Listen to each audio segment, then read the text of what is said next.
계속 걷는 인생이잖아요. 그러면 피곤합니다. 막히는 것이 있고 열려지지 않는 일이 있고 또 아픔이 있고 그러면 피곤합니다. 새 힘, 무한한 힘을 가진 사람은 오래 달려도 지치지 않는다는 거예요. 그 지치지 않는 힘을 주는 것이 새 힘이에요. 막 애쓰지 않아도 날개만 펴고 믿음으로 바라보기만 하는데, 예배 가운데 있기만 하는데, 기도의 시간에 하나님 만나기만 하는데 부어주는 힘입니다. 이런 사람들은 집중력을 잃지 않게 되고요, 강건한 삶을 살 수밖에 없죠. 성공적인 삶을 살 수 있을 수밖에 없지 않겠습니까? 이 간증을 많이 하지 않습니까?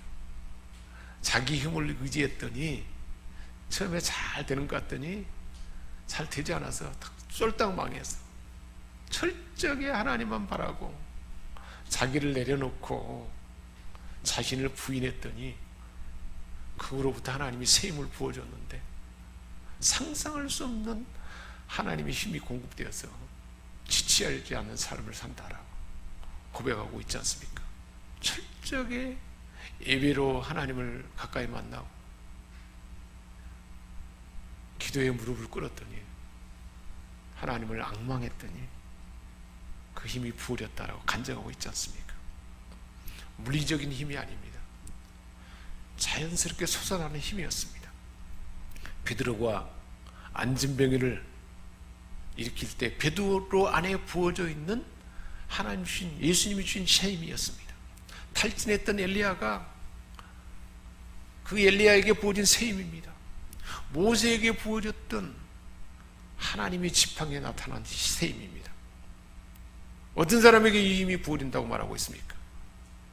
31절, 오직 여호와를 앙망하는 자. 여호와를 앙망하는 사람은요, 자신의 유한, 나는 한계가 있다, 나의 노력과 열정으로는 부족하다, 제대로 될 수가 없다, 그것을 아는 사람입니다. 비록 고난 가운데 있다 할지라도 처한 환경 가운데서 그 모든 상황에서 자신의 힘과 지혜를 의지하지 않습니다. 하나님의 권능과 하나님의 지혜만 의지합니다. 그것을 알게 된 사람들입니다. 앙망한다는 것은 참을성 있게 기다리는 거예요. 소경이 계속 다윗의 자손 예수여 나를 불쌍히 여기소서. 기도가 많은 말을 해야 기도가 아니죠.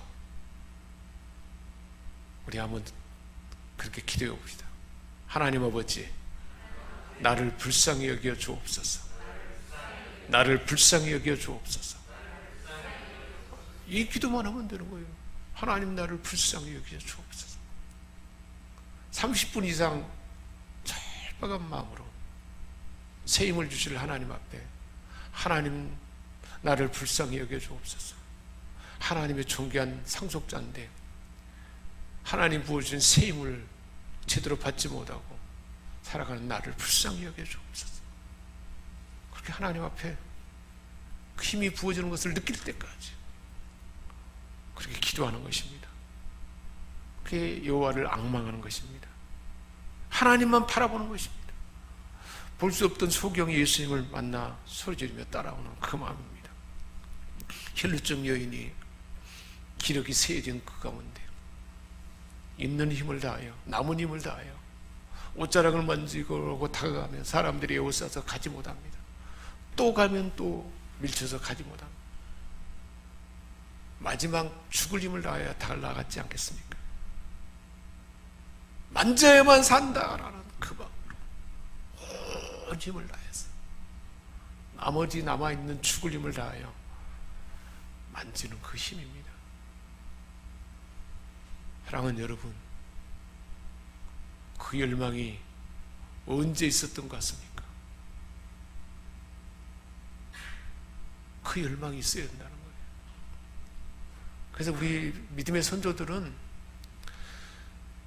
산에 올라가서 나무 뿌리를 잡고 나무 뿌리가 뽑힐 때까지, 그 나무 뿌리를 뽑혀야 나무 뿌리가 뽑혀져야 응답한다는 것은 그만큼 열정과 열망을 품고 기도하는 거죠. 추운 겨울에도 얼마나 부르짖고 했던지 막 땀이 날 정도로 밤을 새워서 우리 선조들은 기도했지 않습니까? 부흥 집회가 열리면 그 집회 예배에 참여하는 열정이 얼마나 대단한지 몰라요. 새벽마다 하나님을 찾아 기도합니다.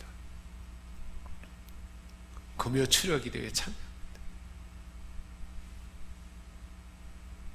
그 열정이 너무 넉넉하니까 모든 게 풍족하니까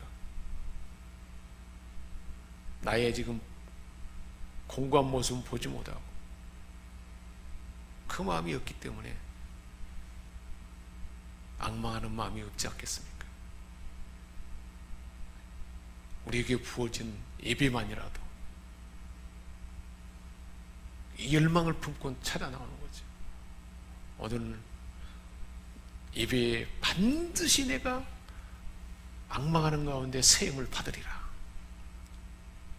찬양을 할 때도 그저 찬양하는 것이 아니고 40분부터 찬양이 되면 35분까지는 와야 되지 않겠습니까? 준비해서 찬양에 참여하는 거죠. 찬양 가운데 얼마나 은혜가 있는지 몰라요. 하나님이 가장 기뻐하는 것이 찬양이지 않습니까? 그 찬양의 열망을 품고 찬양할 때 하나님을 앙망하는 자에게 하나님이 새 힘을 주지 않겠습니까? 우리에게 주어진 은혜의 방편만이라도 그 열망을 품고 참여하라. 내가 새 힘을 줄 것이다. 그렇게 말씀하는 것 같지 않습니까? 기도의 시간 하루에 한 10분부터 시작하는 거예요. 그렇게 시작해 보는 것입니다. 얼마나 새 힘을 주고 싶어 했으면 오늘 이 말씀을 주실까요? 그 힘을 주실 줄 믿습니다.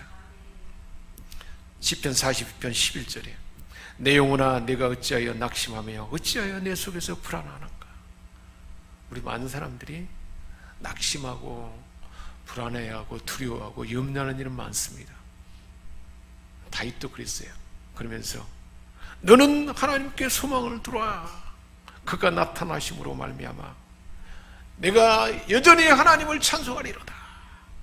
젊은 사자는 궁핍하여 줄일지라도 젊은 사자가 궁핍하여 줄일 수 있다는 거예요. 여호와를 찾는 자들은 모든 좋은 것에 부족함이 없으리로다.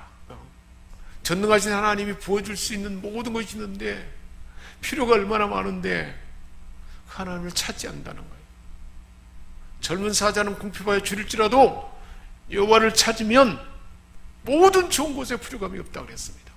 여호와는 온 땅을 두루 살피사 온 땅을 두루 살펴보는 거예요.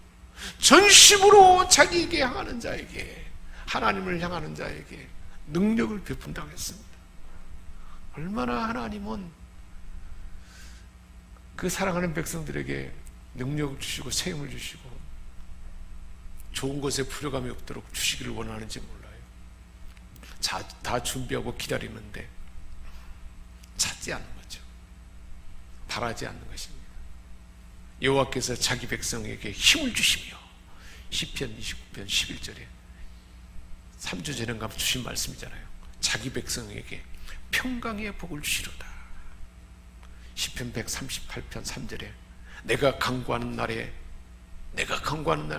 주께서 응답하시고 내 영혼에 힘을 주어 나를 강하게 하셨도다.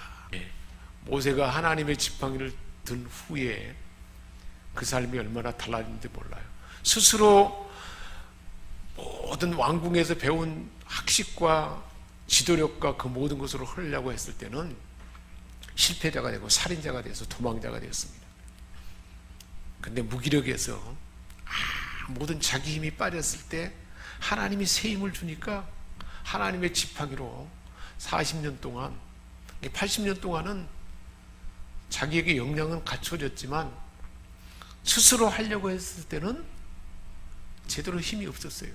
오히려 살인자가 되고 인생의 낙오자가 되고 말았습니다. 자기 힘이 빠진 하나님의 힘만 의지했더니 하나님 부어준 새 힘으로 40년 동안 120년 인생 중에 노년의 40년 동안에 왕성한 죽을 때까지 기력이 세지지 않았다 그러잖아요. 저와 여러분에게 하나님이 그 힘을 주시겠다고 말씀하십니다. 이 힘을 우리 하나님께서 주셔서 이제는 우리 삶이 달라지게 될 줄 믿습니다. 독수리 알을 농부가 산에서 알을 가려다가 자기 닭장 안에다 넣어놨더니 암탉이 품어서 깨어나서 뿅아리가 삐약삐약하니까 독수리도 따라서 삐약삐약하면서 이제 컸어요. 근데 모양은 달라. 그런데 닭들과 똑같이 독수리인데 꼬꼬꼬꼬꼬 하면서 닭 흉내를 내며 살아가는 거예요. 저와 여러분이 그런다는 거예요.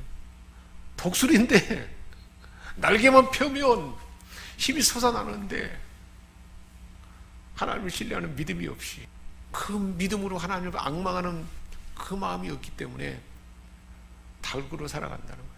나는 독수리다. 하나님의 상속자다. 할렐루야.